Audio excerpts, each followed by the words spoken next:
I've been asked to do a very short video on installing the Indian Ocean campaign, so here it is. I'll run it right from the start, assuming that you haven't got anything except for a clean installation of War on the Sea. One thing I would do first is I would suggest that you install War on the Sea somewhere else than on your C drive in the program files. The reason for that is because Windows puts various restrictions on the program file folders, and it doesn't really like if anyone messes with things in program file folders for understandable reasons. So if you have another drive, or if you can install it on the C drive somewhere else, that's actually the best way to do it. And I would actually recommend it for most of the things in your game folders if you are going to mod them. Anyways, let's start from the start otherwise, and that's on the Steam page for the discussions modding content. There is as you can see, a pinned topic from YRT on the Indian Ocean campaign, and that's what we want.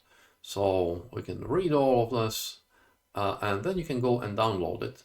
I won't show the download, anyone can download it. It just takes you to a Google Drive and you say, yes, I want to download it, even though you can't scan it.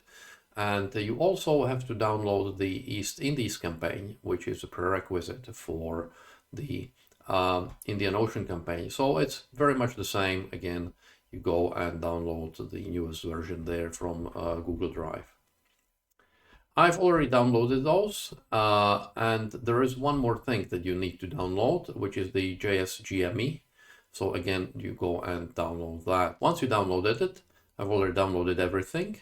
The very first thing is that you need to set up the JSGME anyway. I'll mangle the name a number of times. Extract here.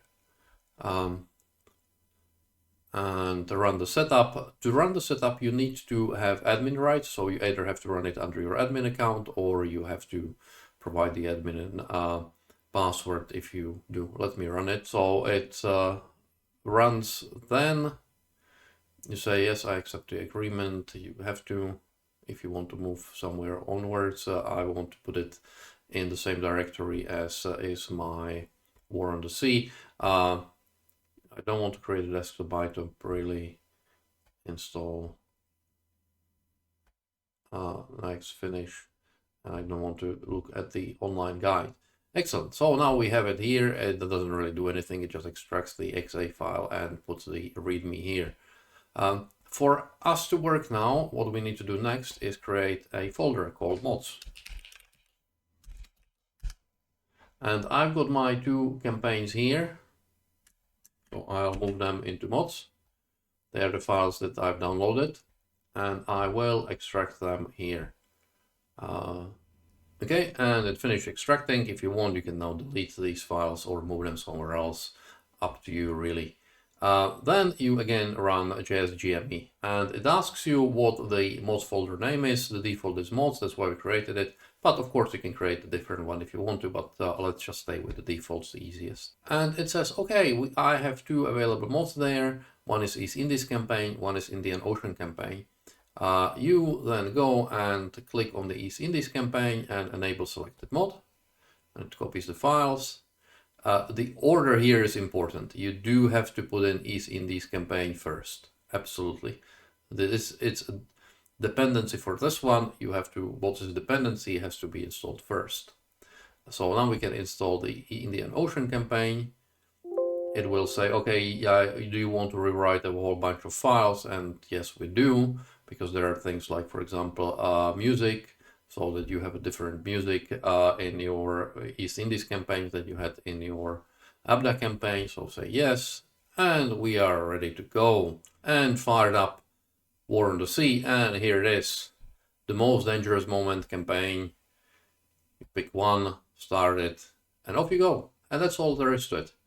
So hope this came in useful, and enjoy. And thanks to the ABDA team, YRT, and Luminary for doing these two excellent mods, as I said before, and I'll say it again, I think these two are the best mods there for War on the Sea, and that's what's keeping the game going. Yeah. So again, thanks guys.